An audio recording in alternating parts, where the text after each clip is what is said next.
Bonjour à toutes et à tous sur ce point de marché de la rentrée. On est le 5 septembre 2021. Bon, ça sera un point de marché assez rapide parce qu'il n'y a pas eu voilà, il n'y a pas eu foultitude d'événements. Alors on va commencer par l'actualité macroéconomique de la semaine. Alors le gros morceau, ça a été les chiffres de l'emploi aux États-Unis apparus ce vendredi, donc le vendredi 4 septembre. Alors dans le détail, le NFP, c'est le nom de l'indicateur, ne fait état que de 235 000 nouveaux emplois, alors que le consensus en attendait entre 725 et 750 000. Donc ça a été on va dire une grosse surprise, plutôt pas terrible. Le secteur privé en aurait créé 243 000 et le secteur public qui aurait détruit 10 000 emplois. Donc c'était pas terrible. Le chiffre de juillet a été également révisé à la baisse de 110 000, donc il passe de 1 53 000 à 943 000 nouveaux emplois. Donc en fait, lorsqu'il y a des statistiques économiques qui sortent, par exemple on est en septembre pour le mois d'août, souvent vous avez aussi des révisions qui sortent sur les mois précédents.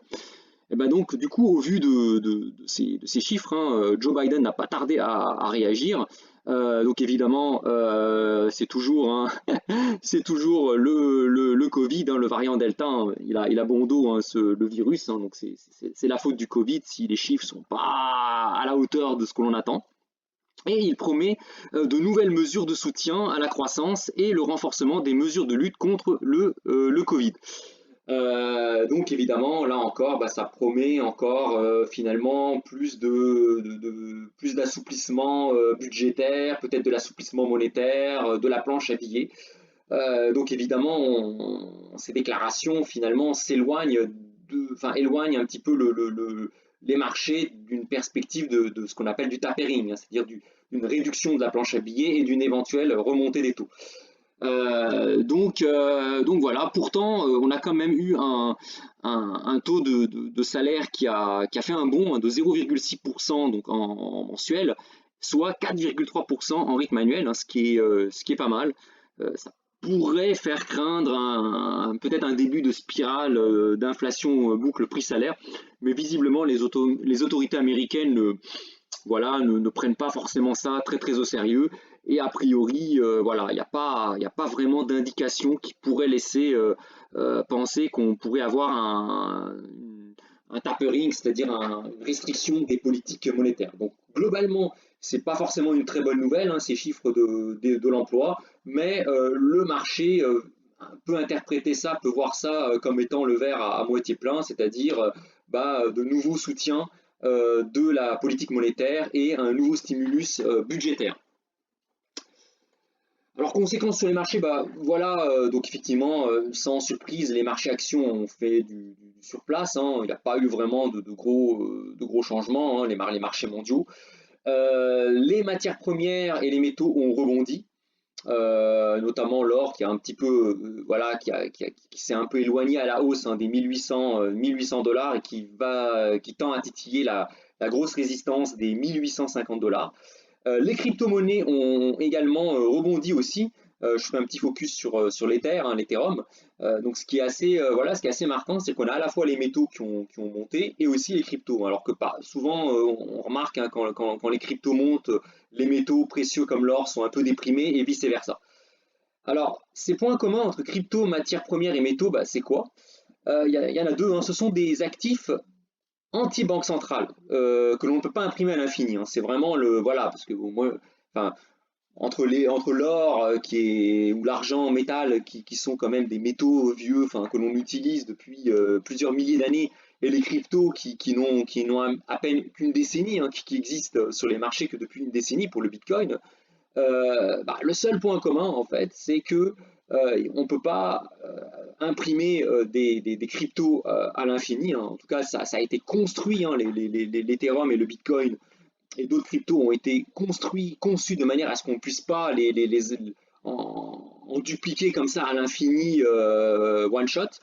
Et évidemment, les métaux précieux et les matières premières, vous ne pouvez pas en extraire à l'infini non plus. C'est par définition, la planète est finie. Et donc, du coup, le stock de métaux précieux, d'énergie, de matières premières plus généralement est limité.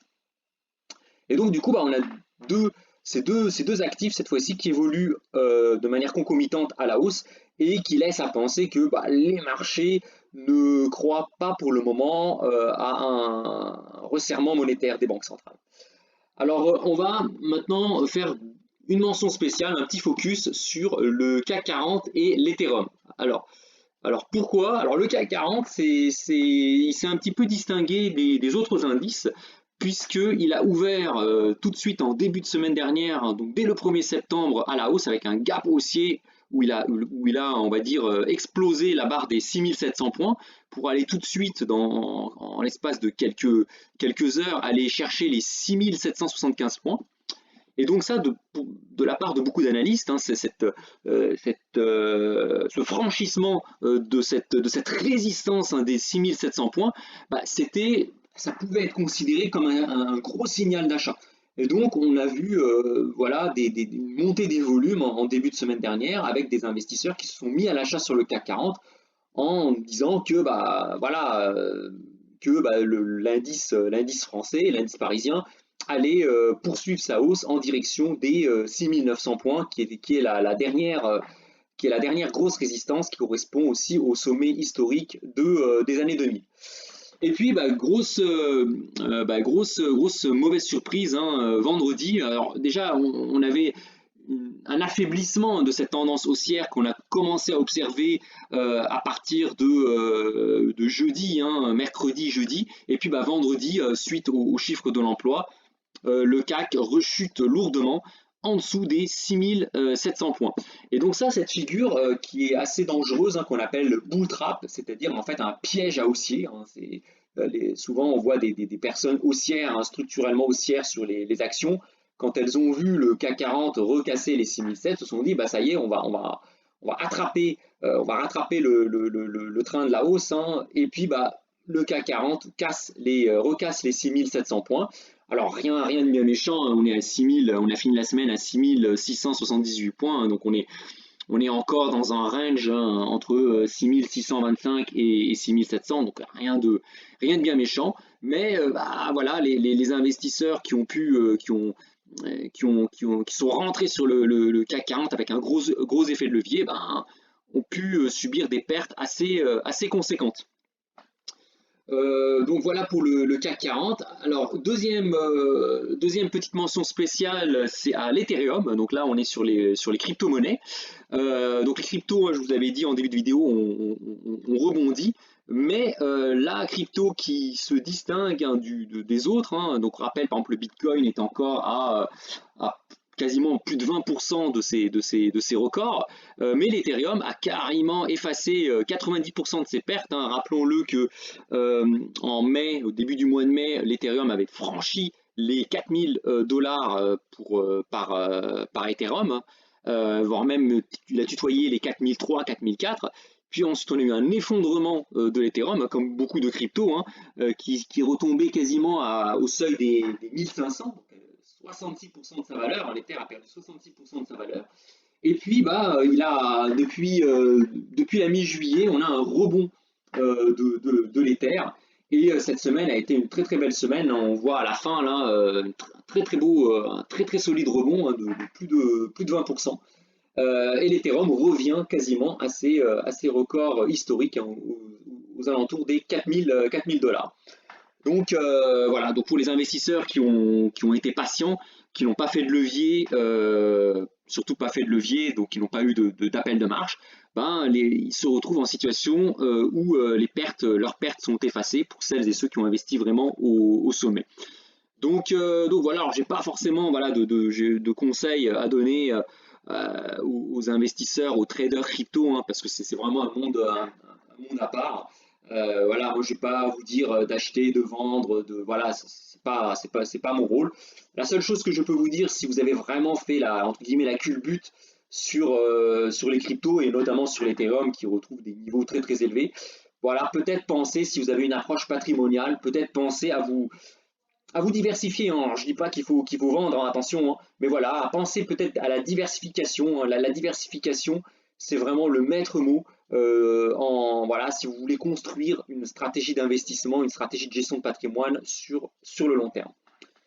Voilà pour ce point marché, hein, donc assez rapide, parce qu'il n'y avait pas, voilà, pas grand-chose à noter. Alors, je termine un petit peu cette vidéo sur un retour sur une vidéo que j'ai postée hier sur mes principales erreurs en investissement sur ces 20 dernières années et j'ai eu pas mal de réactions, dont une personne qui m'a répondu en privé.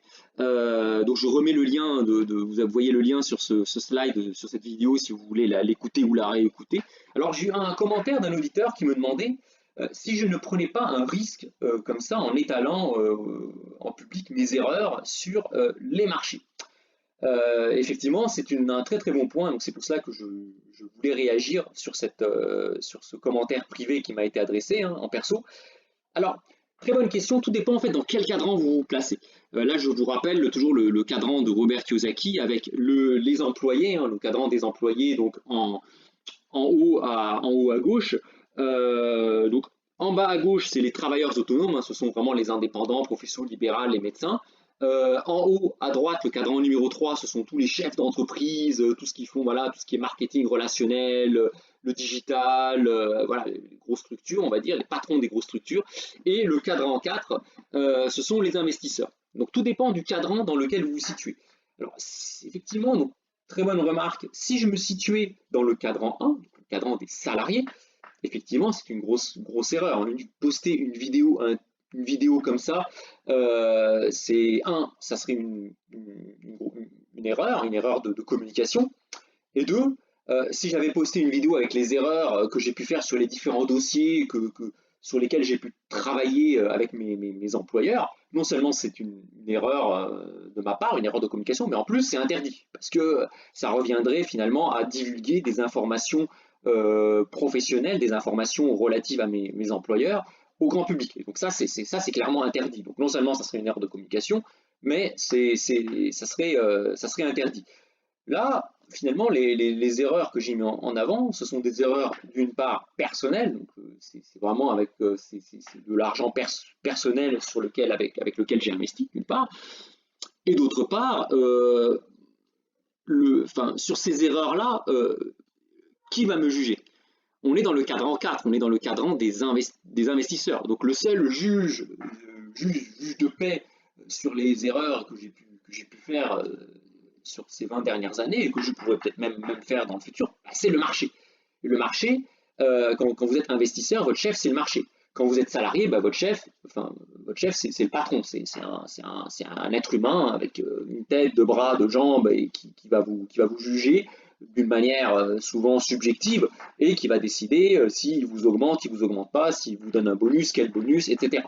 Là, les erreurs que j'ai mis en avant dans ma vidéo, on est dans le cadran 4 de Robert Kiyosaki, c'est le cadran des investisseurs. Donc que je dise que j'ai fait plein d'erreurs, etc., ou que je vous dise que je suis le plus grand investisseur de tous les temps, que même Warren Buffett c'est un débutant par rapport à moi, ça va rien changer. Demain, moi en tant qu'investisseur professionnel, qui investit son propre argent, j'ai plus de 100 positions ouvertes sur les marchés, que ce soit en immobilier, en SCI, en CPI, sur l'or, enfin j'ai énormément de positions, j'ai plus d'une centaine de positions ouvertes. Que pendant le week-end je dise que j'ai fait des erreurs dans le passé ou que je dise que je suis vraiment le meilleur investisseur de la planète, le broker ne va pas, voilà, il va pas, quand les marchés vont ouvrir lundi, mes positions sur les marchés et sur l'immobilier, elles vont pas bouger. Parce que dans le cadran 4, mon chef, mon patron, c'est le marché. Et le marché se fiche royalement des erreurs que j'ai pu faire et que je me suis permis de partager avec vous. Donc c'est une bonne remarque qui m'a été faite. Et la réponse que je vous donne, c'est tout dépend dans quel cadran vous vous situez. Si vous voulez envoyer un message à votre hiérarchie pour vous faire augmenter, pour être apprécié par votre hiérarchie, effectivement, il ne faut pas poster, vous avez plutôt intérêt à poster des vidéos qui vous mettent en valeur sans divulguer d'informations professionnelles. Si maintenant votre objectif, c'est vraiment comme c'est le mien, on est orienté liberté financière sur cette chaîne et donc de partager mes expériences pour vous éviter de faire des erreurs dans le futur pour accélérer votre avancée vers la liberté financière, bah, cette vidéo, elle est plutôt, voilà, elle est plutôt bien, plutôt la bienvenue. Voilà, bah écoutez, je vous remercie pour, voilà, pour votre attention. Je vous souhaite une bonne fin de week-end, une bonne rentrée pour celles et ceux qui reprennent. Et puis bah écoutez, on se tient au courant sur la suite des marchés. Voilà, bah écoutez, bonne fin de week-end à toutes et à tous et à bientôt. Salut!